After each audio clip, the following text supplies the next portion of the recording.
to all the organizers for a very nice workshop, and thanks to Vei for the introduction. So, as I said, I'm an assistant professor at the University of Mannheim in Germany, and one of my main research threads is multilingual text representations and cross-lingual transfer. So, and I did focus on the certain aspects of evaluation which we found problematic in previous years. So this is what I'm going to talk about here, about some potential pitfalls in evaluation of multilingual text representations. First, let's motivate why we actually do want to induce multilingual text representations. Well, and why do we want to have cross-lingual NLP? In the first place, it's kind of obvious, but it doesn't hurt to repeat, because we want to understand and model the meaning in texts in a wide range of languages, ideally all human languages, all natural languages, but see that the scope is kind of limited, without having to, well, have humans translate things all the time, and without having to wait for a perfect machine translation to come along. One main other reason is that we want this cross-lingual representation space, whatever it may be, to support transfer of supervised NLP models. So presumably we have annotations in a handful of resource-rich languages in which you can train a supervised model, and then we can transfer it to a wide range of resource-lean languages for which we cannot, or it's too expensive to obtain annotations for the same task. Now, this talk is going to be about two predominant mechanisms that support multilingual modeling of meaning and cross-lingual transfer, so cross-lingual word embeddings and massively multilingual transformers. And the evaluation pitfalls, or the aspects of evaluation that I'm going to focus on, are the languages that are selected in the evaluations of these representation spaces, the amounts or sources of supervision and claims related to them, the importance of selections of tasks and whether some tasks alone are enough to judge the quality of your induced representation space. And finally, here and there will be a few notes, a few remarks on what would constitute a fair comparison and what may not be so fair. So before I go into the representation spaces, maybe I'd like to very briefly discuss two ways of maybe avoiding the need to have a shared representation space. So if we would hypothetically have perfect MT, we could always translate the text in one language to the other language and work always monolingually. Unfortunately, as you know, MT is a very open research problem, and reliable, strong MT performance is still critically depends on parallel data, and you don't have that for most language pairs. Someone might say, yeah, but there have been huge advancements in unsupervised NMT where we don't need parallel data. I will make some remarks about that afterwards, but in a nutshell, no, unsupervised NMT, in my opinion, is far from a solution that we need. Another possible approach would be multilingual knowledge bases. So technically, if you could ground the meaning of your text in the concepts of a multilingual knowledge base, and you could do it for text in different languages, then you would again be in the same representation space, and you could compare text in terms of the overlap or meaning of the entities in this knowledge base. The problem with that approach is that any fixed resource has a coverage issue and problems with emerging entities and stuff like that, and plus the entity linking where you need to ground. The tool that helps you ground your mentions in the text to the concepts in the knowledge base are also quite imperfect. So that leads us to multilingual and cross-lingual representation spaces, and two popular paradigms are cross-lingual word embeddings, which map the representations of languages at the word level, and more recently, multilingual unsupervised pre-training, so multilingual BERT, XLMR, and very recently MT5 as a model, are pre-trained transformers that have been pre-trained on large multilingual text collections and have shown some pretty good results. So we're gonna go into a bit more details about both and see what might be misconceptions about certain performance reports of these paradigms. Let's go first and dig deeper into the cross-lingual word embeddings. There are very many different ways to induce them, but the goal is the same, to induce a semantic space in which words with similar meaning end up with similar vectors, whether they come from the same language or from different languages. And there is a huge number of methods that have been proposed that vary in the type of bilingual or multilingual signal required. So if you need some document level alignments, sentence level alignments, word level alignments, or no alignments at all, so fully unsupervised cross-lingual word embeddings, and you have other dimensions of comparison like comparability of the texts that you need, point of time of alignment, so whether you induce a shared bilingual or multilingual space from the beginning, or you induce multilingual spaces and then you post hoc align them. And also modality can be an issue. There is work that has used images also to help the alignment between languages. Now, the earlier work was focusing on joint models, where you had two or more languages for which you induce the embeddings from scratch. People use word translations or would create pseudo-bilingual corpus by replacing words in monolingual corpora with their translations from the other language, and also using parallel data, the famous model being bilingual skipgram. However, this means that for any language pair for which you need to induce your shared space, you need to actually train some kind of a word embedding model, which is perhaps resource demanding.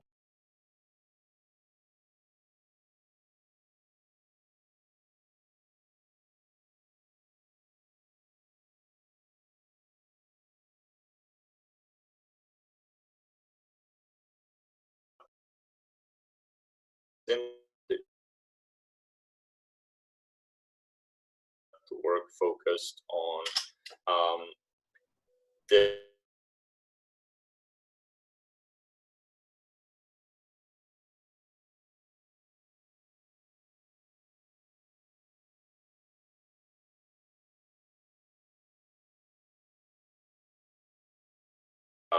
automatically, well, to learn the projection matrix embeddings to the two modeling.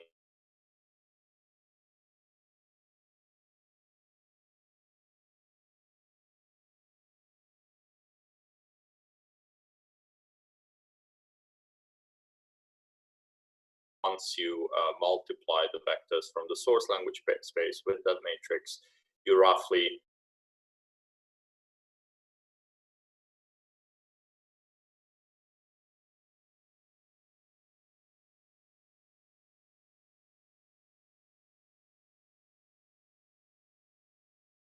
by minimizing some objective. In most work, this objective is the mean square distance between the projected source language vectors and their corresponding target language vectors of their translations. Turns out that if you constrain this projection matrix to be orthogonal, then the above optimization problem is a known optimization problem, the so-called Procrustes problem, and you can find a closed form solution for this matrix. So you can just compute it based on your dictionary, where these matrices XD and XS are just stacked vectors of words from the word translation pairs in the source and the target language. Now, almost all projection-based cross-lingual word embedding models, which started dominating the landscape, be it supervised or unsupervised, ultimately at some step use the Procrustes problem. Actually, in the final step, they typically use, they solve the Procrustes.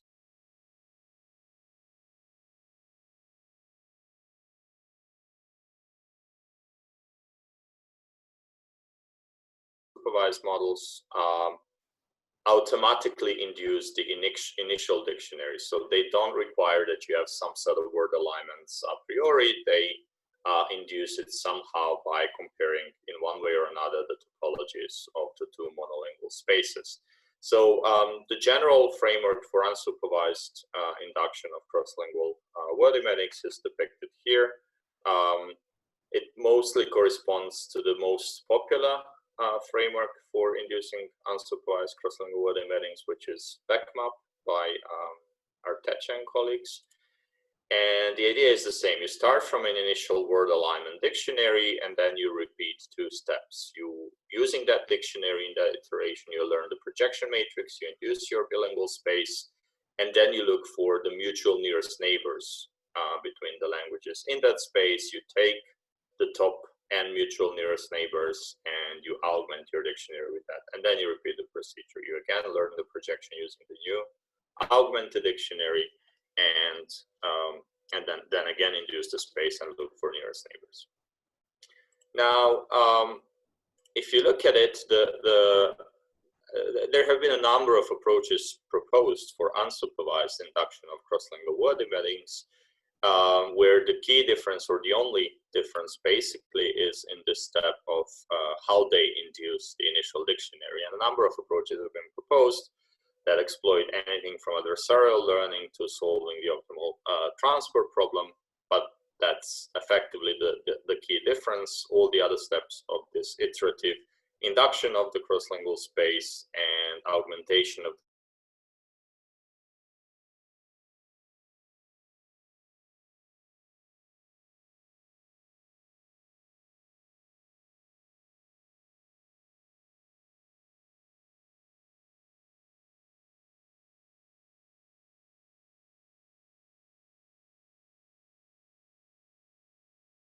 that you can exploit to find some kind of alignments that then constitute your initial dictionary.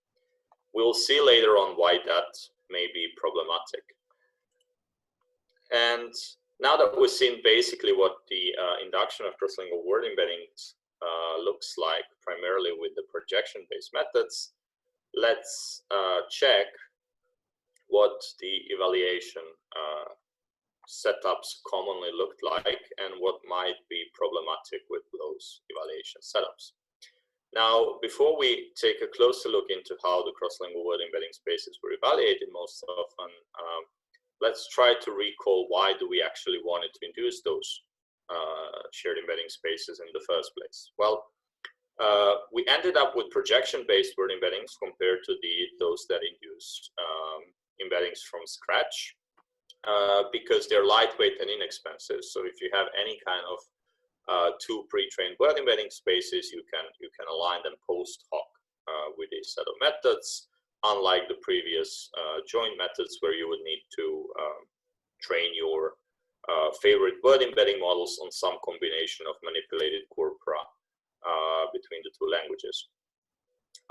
So they are lightweight and inexpensive, and our primary goal is still the same. We want to enable multilingual modeling of meaning. Well, with cross-lingual word embedding space, we'll primarily be able to do that on the word level.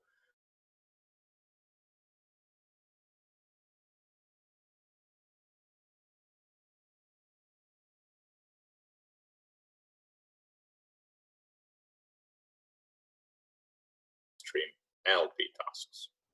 Now, with these 2 objectives in mind, let's take a look at the evaluations of cross-lingual word embedding. So most of the evaluations were focusing only on bilingual lexicon induction.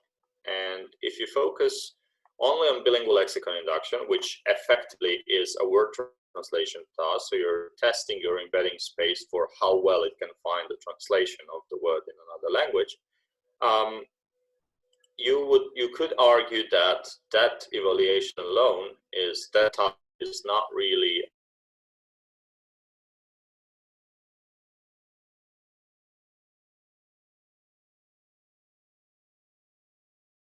primary reason why we use cross-lingual word embedding. So it does to some extent test the multilingual modeling of meaning at the word level primarily.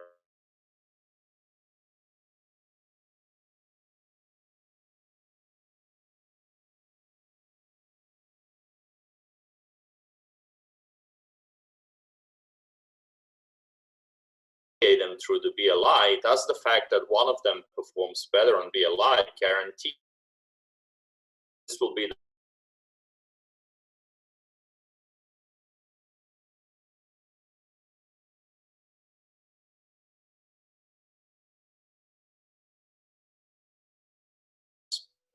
And this was the key thing that we wanted to investigate at some point. So does the BLI performance of methods for induction of cross-lingual word embedding spaces actually correlate with their success downstream?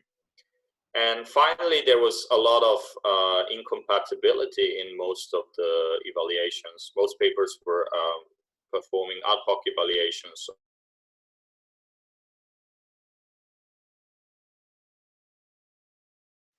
their performances. Often there was also no sense.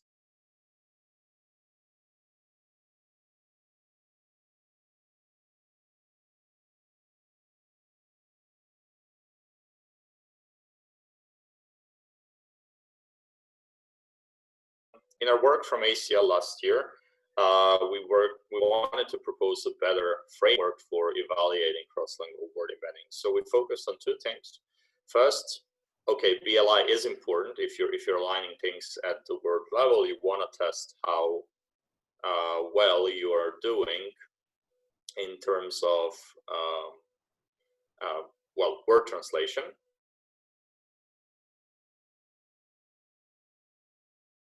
Certain shortcomings of existing BLI evaluations. So up to that point, there was virtually no evaluation that included pairs in which neither of the languages is English. So you always had English with something. People were moving toward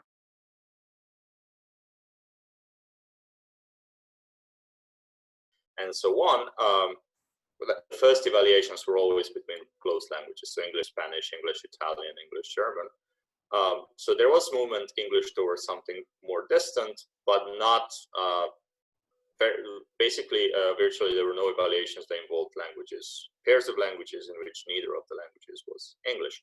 So we extended the evaluation to 8 languages, and that gave us 28 language pairs from 4 different language subfamilies. And we built training and evaluation dictionaries that were comparable across language pairs, and that enabled us basically to evaluate a range of methods using exactly the same training dictionaries, exactly the same test dictionaries, and for a wider set of language pairs. Finally, we also tested the differences in performance for significance. And more importantly than that, I would argue that more importantly than improving the BLI evaluation, we coupled BLI. We argued that BLI may not be enough, and we wanted to test whether the BLI actually, the performance on BLI is predictive of how well the embedding space induced with a particular model will perform in downstream. And we coupled, therefore, BLI with 3 downstream tasks, 2 of them supervised language transfer.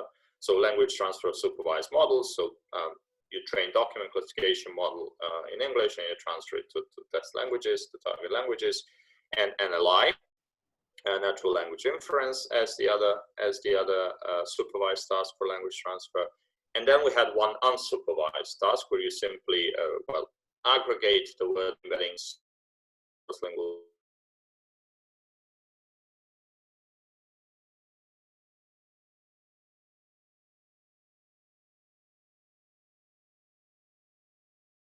evaluation, where at the time the best performing supervised models and best performing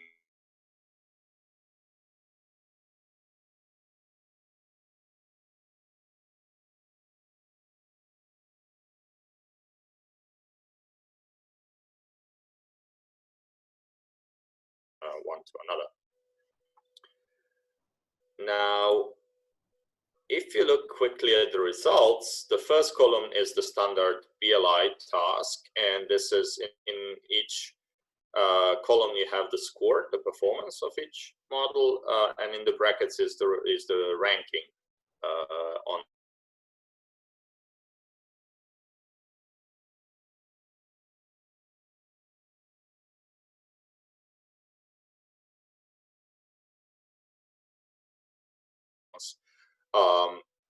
not particularly surprising there, but we got a ranking on BLI, and then our key question was, will this ranking be consistent or more or less consistent when we move to evaluate the success of these embedding spaces induced with all of these models in the downstream? And it turned out not to be the case. It was very dependent on the concrete downstream tasks. So in the cross-lingual document classification, yes, the trends were more or less the same. The best performing BLI model ended up being the best performing model for cross-lingual transfer of document classification, but then on NLI, it was quite the opposite. So the best performing models, so having this better, really overfitting for the word level alignment somehow had a very detrimental effect on the performance for NLI transfer. And similarly in the retrieval, the best performing model in BLI was far from the best performing model in CLEAR. It was quite mediocre in performance. So the conclusion was actually that something that we suspected from the beginning, that BLI alone, so if you're evaluating word translation, that may not correlate extremely well with all of the downstream tasks. So you would basically, you cannot choose, if you want to use a cross-lingual word embedding space for a particular downstream performance, for a transfer in some downstream task, it's very difficult to judge which of them is going to be the best based on their BLI performance. So you would actually need to plug them into downstream transfer for the task that you're interested in and see which one works best.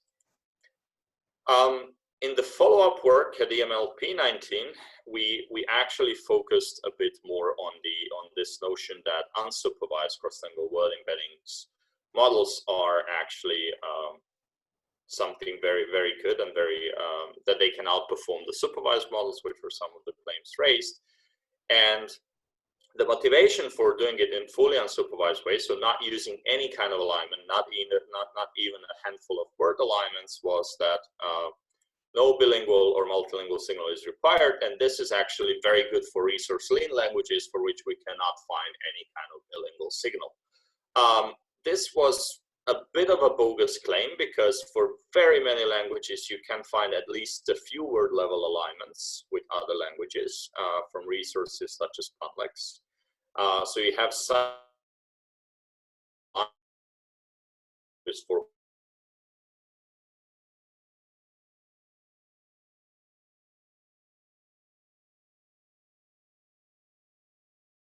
is the motivation practical, or is it more like on the modeling and intellectual curiosity supervision? But more worryingly, and something that we found quite unintuitive, was that the claims were then unsupervised. If you had some amount of word level alignments or other supervision, it doesn't matter, because unsupervised methods can outperform this supervised approaches that use that alignment anyways. So if you look at the papers that were published on unsupervised cross-lingual word embeddings, inducing of word embeddings in an unsupervised fashion, they all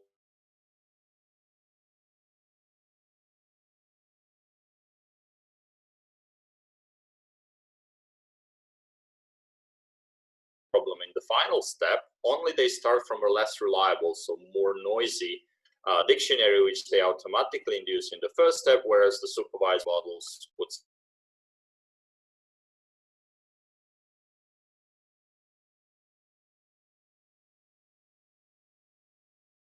comparison between unsupervised models and supervised models is fair, and is there something about this comparison that might be fishy? Some more insights go into the direction that if you don't have any alignments between the languages, then we hypothesize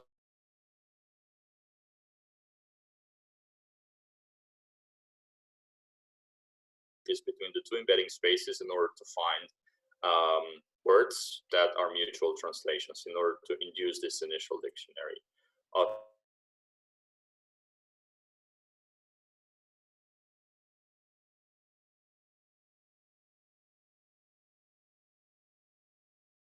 To monolingual spaces where you're inducing your dictionary. But it has been shown through different measures of isomorphicity of vector spaces that this assumption of approximate isomorphism holds, and also quite loosely, only for closely related languages. So etymologically, in typologically similar languages. It does not hold at all for distant languages or domains. So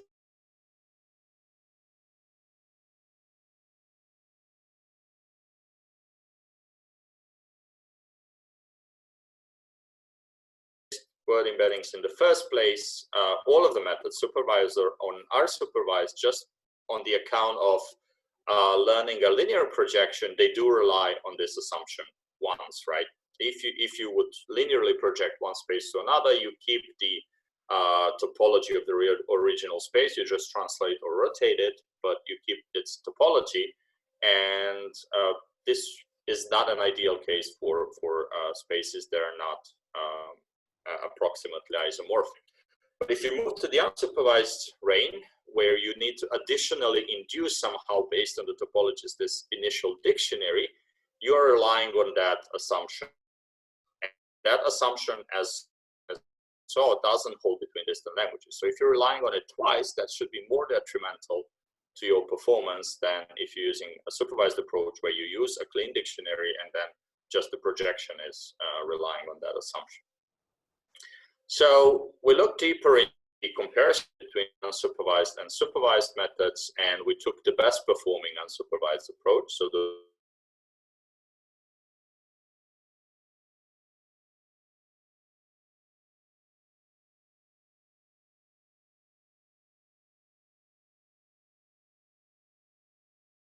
distribution of a dictionary, which can be either given in supervised methods or automatically induced in unsupervised methods. They were comparing the whole pipeline. So unsupervised dictionary induction with a whole bag of tricks. So here in this image, you can see all kinds of transformations of the original input spaces, and then after the alignment, some additional transformation of the vectors, and so on, which had a very positive effect on the final performance against the stripped down versions of supervised models. So none of these, let's call them bag of tricks, was applied. None of these tricks was applied in supervised setup. So you had a pure procrustal spaced alignment, basically, versus unsupervised alignment with the induced dictionary and a whole bunch of tricks. But the key message here that these tricks can exactly in the same fashion be applied in a supervised. There is nothing that makes them unique to an unsupervised setup. They can equally be applied in a supervised setup. You just plug in a clean dictionary instead of inducing it. So we wanted to compare the performance of supervised and unsupervised in a more fair setup where we just vary only this component C1. So how do you come up with an initial C dictionary? So unsupervised methods induce it. So the best one we evaluated was VecMap, and then we used the whole VecMap framework. Only we didn't induce the initial dictionary, but we plugged in the clean initial dictionary that we had, so manually created training dictionaries. And then we kept all the useful tricks in the supervised setup as well. So this gives you actually a fair comparison of, basically you isolate only what the supervision gives you. And here the evaluation included a wider range of languages from a wider set of language families, which gave us a much wider set of VLI setups. And the results turned out then the way we kind of suspected they would. You had the fully unsupervised setup completely fail in very many language pairs, meaning that your performance with VLI performance was basically zero. And in both setup, they did beat the supervised setup, even if the supervision was only like 500 or 1,000 word translation pairs. More importantly, if you look at the pairs of languages where the fully unsupervised approach, where you induce the initial dictionary completely failed, it was for the language pairs of very distant, typologically and etymologically distant languages, which confirmed this assumption that if you rely on the approximate isomorphism to induce your initial dictionary and you work with two embedding spaces where they're not even remotely approximately isomorphic, you won't get any meaningful results. And those were the findings from the cross-lingual word embeddings. And the points of evaluation. So you need to include more languages that are typologically, etymologically different to see whether the things work. But then someone might say, okay, but the community has kind of moved away from cross-lingual word embeddings, and now we use multilingual transformers for the cross-lingual downstream transfer. And probably the multilingual transformers, because they're so powerful, they don't suffer from the same issues. So most of you are familiar with deep transformer nets, BERT and they're pre-trained on large multilingual corpora via mass language modeling. But what is important to stress is that they're trained only on the concatenation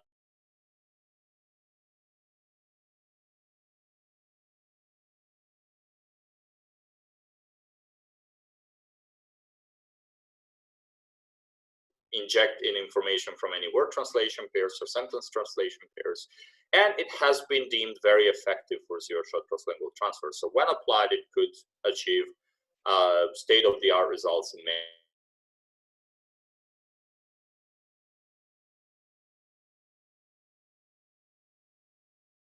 Lingual BERT were amazed by its performance, claiming that it had or that it's surprisingly good at zero-shot cross-lingual transfer. So the question that popped into mind is, in general,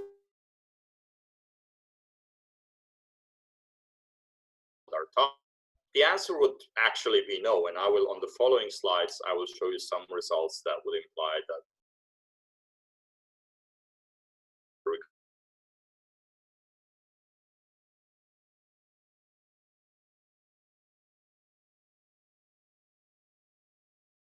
favorable. So in these initial studies, you would typically have either relatively simple tasks like NER and parse pitch tagging, but more importantly, you had languages that had two important properties. So they were reasonably close in terms of typology to English as your source language. And second, all of them basically had pretty big corpora in the pre-training of the multilingual transformers. So the multilingual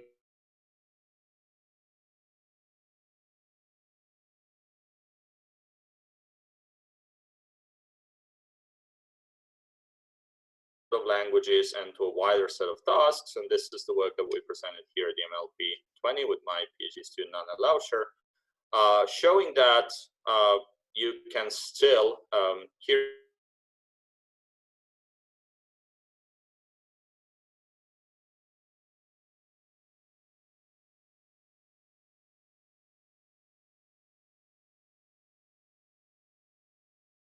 and question answering. And we've observed huge drops in performance when of the closer languages for which you had in the pre-training, but once you move to something that was very distant from English and had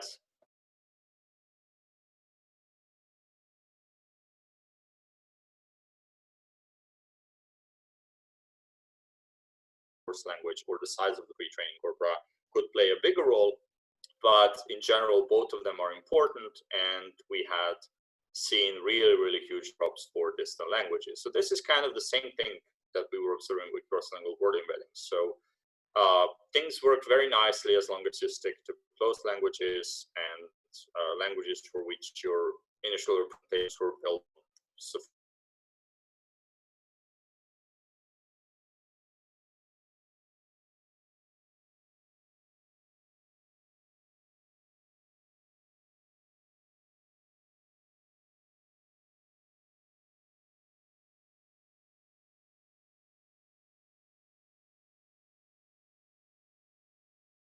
So you can see that you don't have really like intertwining of the representations of words or sentences.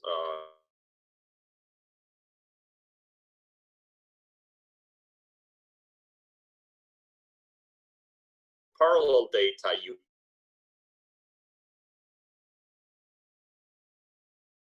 in the downstream. Again, this is kind of analogous to the cross-lingual word embeddings where, well, you got a better space for the downstream transfer if you use some supervision to introduce that space.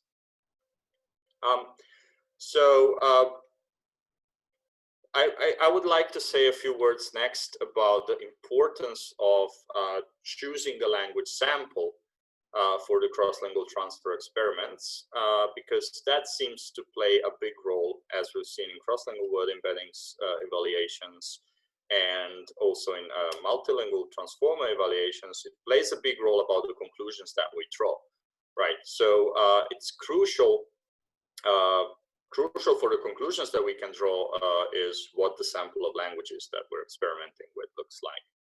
And the sample of languages should be represented.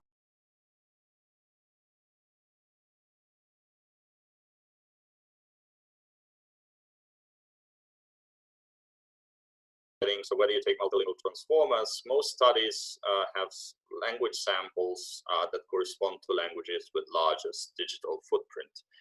And what that means is that, unfortunately, there is a high correlation between the digital footprint of a language, and the size of the digital footprint of a language, and the language family. So most of the languages that have the largest digital footprints tend to belong to the same families, in most cases to the Indo-European family. And if you're using such languages only from the Indo-European languages to test the performance of your transfer, you're actually overestimating your expected transfer performance if your aim is to say how well the method works in general, regardless of what your target language is. So the idea that we kind of leveraged in also the recent work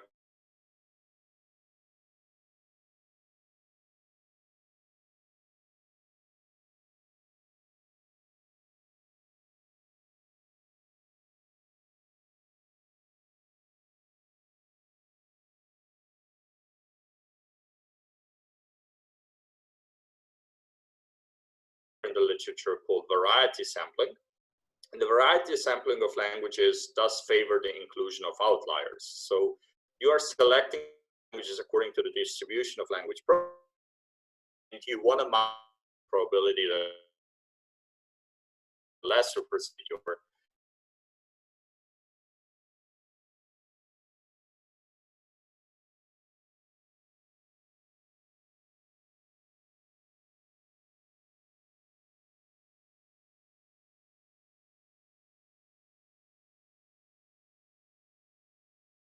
of linguistic properties, which properties, 100 and something linguistic properties that we can find for each language in the URL database, which is a manually coded database of linguistic typological properties of languages. We measure the entropy of each property and then average the scores across the properties. The other measure is the family index, so number of different families that you include in your sample divided by the total number of languages in your sample. And finally, the geography index. So the entropy of language distributions over 6 geographic macro areas of the world. So one could argue that a very good language sample for any evaluation benchmark that you want to build would need to have high scores on each of these dimensions so that you are taking into account different parts of the world, taking into account different language families, and taking into account the linguistic properties of these languages. And down there you can see at the bottom of the slide how different recent benchmarks for cross-lingual transfer evaluations actually fare according to these measures. Kind of X-scope how we try to maximize these scores. So we included languages such as Quechuan or Haitian Creole. And that actually gave us pretty good scores in all 3 criteria. Now, there are also a few things that I would like to say about the tasks that you're using for evaluating your quality of your multilingual representation spaces. The quality that you include actually can matter a lot. And in current benchmarks, we primarily see the domination of the natural language understanding tasks of different types. So question answering, language inference, common sense reasoning, and so on. But some tasks that you wouldn't really think of very quickly because they're not prominent, let's say, language understanding tasks, might actually expose some of the limitations of the representation spaces that your multilingual transformers or cross-lingual word embeddings are spanning. And one such work, together with Stefan and Wei, that we published at ACL this year, was using multilingual transformers, also with cross-lingual word embedding spaces, for reference-free MT evaluation. So you want to compare your source language sentence with an automatic translation produced by the system and get a score how good the system is without having to rely to the reference translation in the target language. The difference here between this task and most of the tasks where we evaluate multilingual representation spaces is that your generated system translation is typically not a valid sentence in the language. So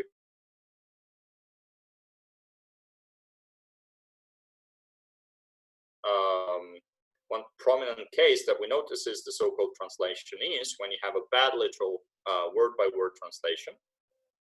And we noticed that multilingual representation spaces are actually not able to punish such representations. So they would still give a similar representation to a translationese sentence, which obviously semantically does not correspond to the source sentence. They would give it a similar representation in the multilingual space as the source sentence. So this was an undesirable effect and reduced the ability of MMTs to be used for reference-free MT evaluation. So such a task could be an adversarial setup for MMTs because we're testing them on non-grammatical sentences, or what happens there is unclear. And therefore, it might make sense to extend our benchmarks with such tasks. Okay, this leaves me a few minutes for a couple of takeaways. So I promised you in the beginning that I would say a few words about unsupervised MT. So I have only one slide of it because I haven't done work on unsupervised MT myself, but this is more like a thought experiment that, again, has been confirmed and backed up by some other positional papers. If you look at the unsupervised MT models that we have and that have been proposed, they are, since you're not going to use any supervision, then you need to base them in some multilingual representation space, right? Bilingual representation space. So they either, the earlier ones rely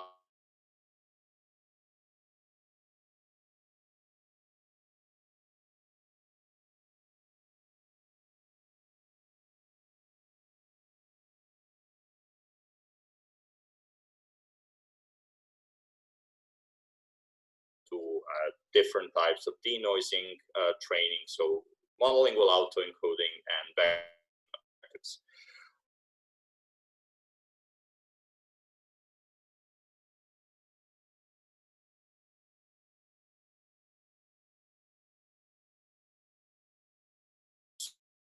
Should hold and should propose to your unsupervised MT. And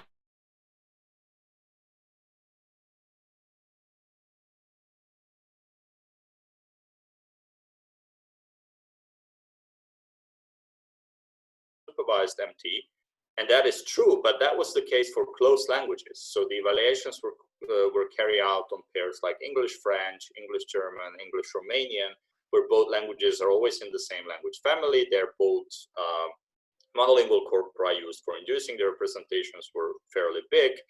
And most importantly, these are the pairs of languages for which we have plenty of parallel corpora. So this is not really a setting where you need your unsupervised MT. You need unsupervised MT if it would work in a setting where you need to deal with low resource languages, right? Where there's no way you can get parallel corpora. And unfortunately, this is exactly the setup where it will fail, because such languages tend to have, well, non-isomorphic spaces, and this initialization that you're doing, either with a bilingual crossword embedding space or a bilingual pre-trained transformer, will actually lead to failure of unsupervised MT as well. So unsupervised MT works in the settings where we don't need it. That would be my conclusion. More generally, this applies to the induction of multilingual embedding spaces in an unsupervised fashion.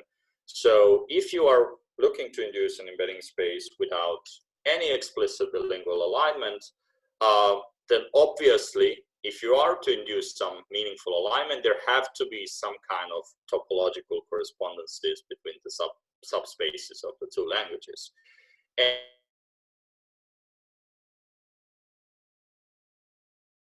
are inherently less likely to exist between languages that are very distant and share very few linguistic properties. So it's kind of a catch-22. So we need to use unsupervised multilingual representation learning. We would like to use it in settings where we cannot get any supervision, but at the same time, these are the settings that involve pairs of languages that have such properties that prevent unsupervised induction of representation spaces. So they don't have the properties that would facilitate such induction.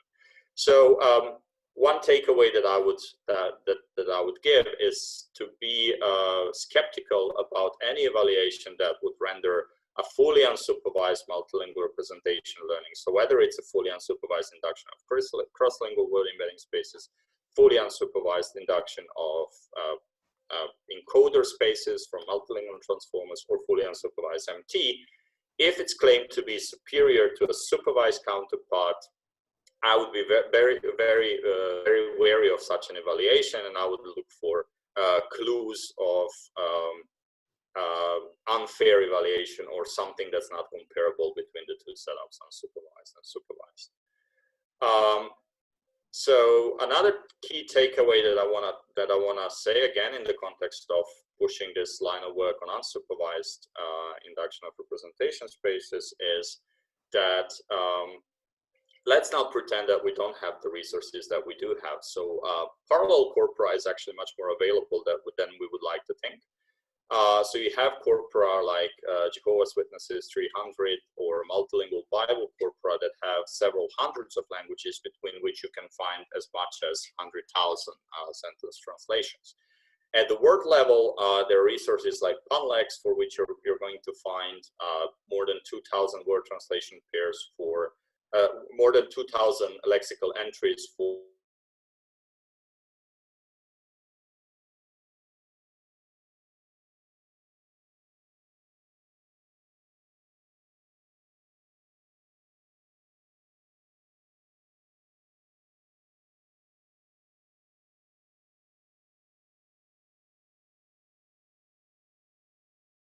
you don't have a sufficiently large monolingual corpus for such a language, then you cannot build a monolingual embedding space for it, a reliable one. You cannot pre-train a transformer on that for that language.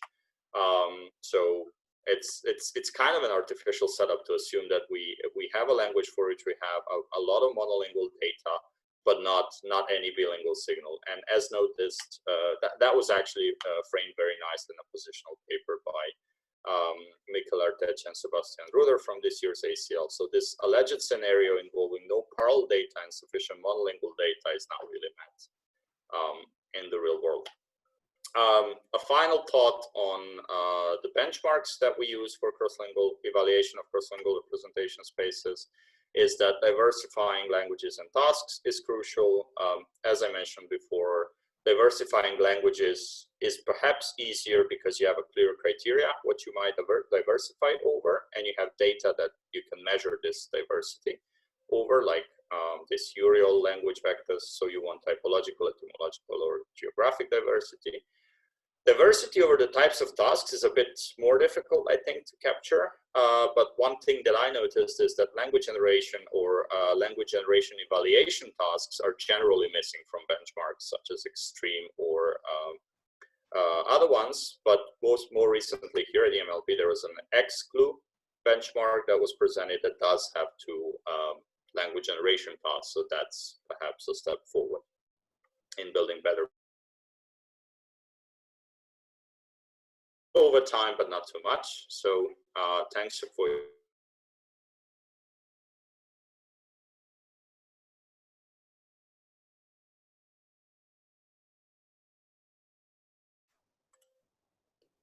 It seems we have one question left on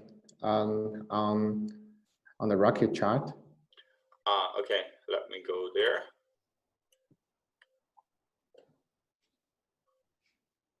So did you check cross-lingual drop of embed after remapping from Kao et al. Or similar remappings? That's a good question, Stefan. No, in our Zero to Hero paper from UNLP here, we didn't, because the point of the paper was different. We actually wanted to see how much we can gain by doing a little bit of annotation in the target language, so from few shot transfer as opposed to zero shot transfer. But in the paper of Kao et al. And similar papers, I think from Wu and Kono, from ACL and so on, you can see the gains that they get from the remapping. They are not, I wouldn't say they are spectacular, but they are significant. So a couple of points you can get for tasks such as NER, power speech tagging, NLI, XPAT, and so on. Yeah. But we didn't the Zero Hero paper.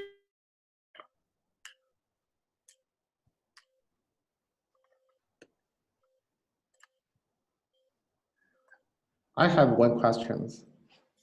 On the papers by Stephen Kao, which you also mentioned in the massively monolingual transfer contest, and where they indicate that the performance on the contextualized versions of word retrieval task indeed correlates positively with the performance on XLI. So somehow it's, I mean, the findings they got somehow is the opposite to what you find. Yeah, indeed. So they do find that their correlation between word translations do match. So word translation task does match the NLI transfer performance. However, it's important to notice that their finding is for multilingual transformers, and our finding that there's no correlation was for cross-lingual word embedding spaces. So it's not the same. It's not the same paradigm, right? Yeah. But my hypothesis would be that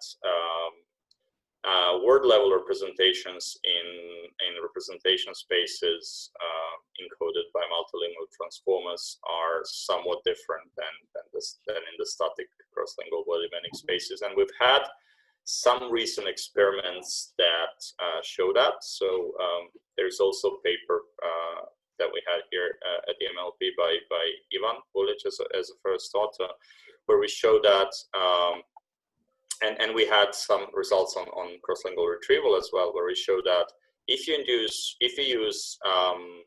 the word embeddings, the multilingual transformers to induce static word embeddings of words, so you can feed multiple contexts in which the word appears, get the contextual representation, and then average those representations across many contexts in which you've seen the word. That way you derive a static representation of the word. So that way you can build static embeddings for languages, but from transformers. And if you build them for two languages and then you try to align them the same way with Procrustes, with linear projections as we do with static word embeddings, you fail completely. For languages for which Procrustes and static word embeddings induced with fast text, for example, succeed quite well. So there is some indication, we're looking deeper into that, but there is some indication that representations that come from the lingual transformers are quite different, or their topology of these subspaces for word level representations are quite different than what you get in static word embeddings induced by fast text or skip graph.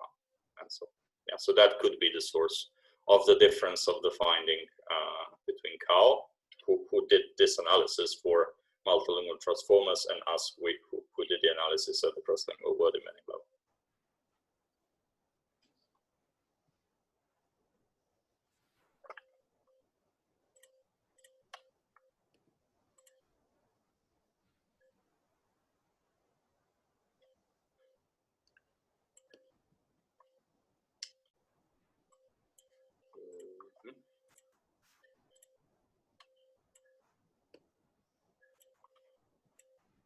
Yeah, since we still have time left, if you have any questions, please let us know, and you can raise your hand on Zoom. Also, if you'd like, I mean, if something pops up later on, or if you don't feel like talking right now, and if you'd like to discuss anything related to multilingual presentations, feel free to drop me an email. And I'll also try to be there in the afternoon for the discussions, but like I said in the beginning, I'll have to be a decent portion of the day also at the workshop that I'm co-organizing. So, yeah.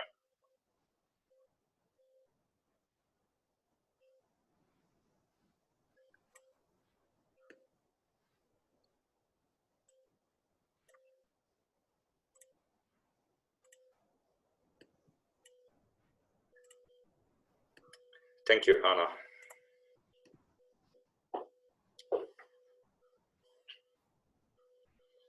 I'm reacting to the comments in the chat. So.